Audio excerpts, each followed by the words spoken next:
నివేదికను ఎన్టీవీ సంపాదించింది.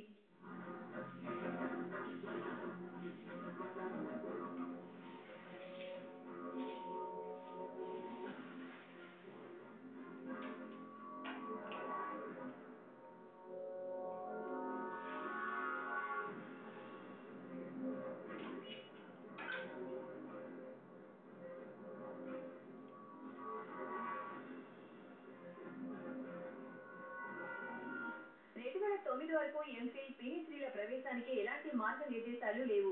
జూలై 1, 2009 నుంచి యూజీసీ కొన్ని నిర్దేశాలను ప్రవేశపెట్టింది. అయితే ఆ నిబంధనలను పక్కన పెట్టిన డ్రగ్డ్ యూనివర్సిటీ 2009లో ఏకంగా 1500 మంది విద్యార్థులను ఎంఫిల్ కోర్సులో చేర్చుకుంది. అటు పీహెచ్డీ ప్రవేశాల్లోనూ ఏకంగా 8000 మందికి పైగా విద్యార్థులకు అనుమతినిచ్చేసింది. ఈ ప్రవేశాల్లో కేవలం 400 మంది విద్యార్థులు మాత్రమే అర్హులైన వారని, మిగిలిన వారంతా అనర్హులేనని ద్విసభ్య కమిటీ తేల్చి చెప్పింది. యూనివర్సిటీ అందించిన ఎంఫిల్, పీహెచ్డీలో మొత్తం 33 కోర్సులుంటే అందులో కేవలం 16 కోర్సులకు మాత్రమే యూనివర్సిటీలో ఫ్యాకల్టీ ఉందని, మిగిలిన 17 కోర్సులకు ఎలాంటి ఫ్యాకల్టీ వ్యవస్థ లేకుండానే సర్టిఫికెట్లు అమ్ముకున్నట్లు తేలింది. 2 ఏళ్లలో ఎంఫిల్ ద్వారా 2 కోట్ల రూపాయల ఆదాయం వస్తే పీహెచ్డీ ద్వారా 15 కోట్లు వచ్చాయి.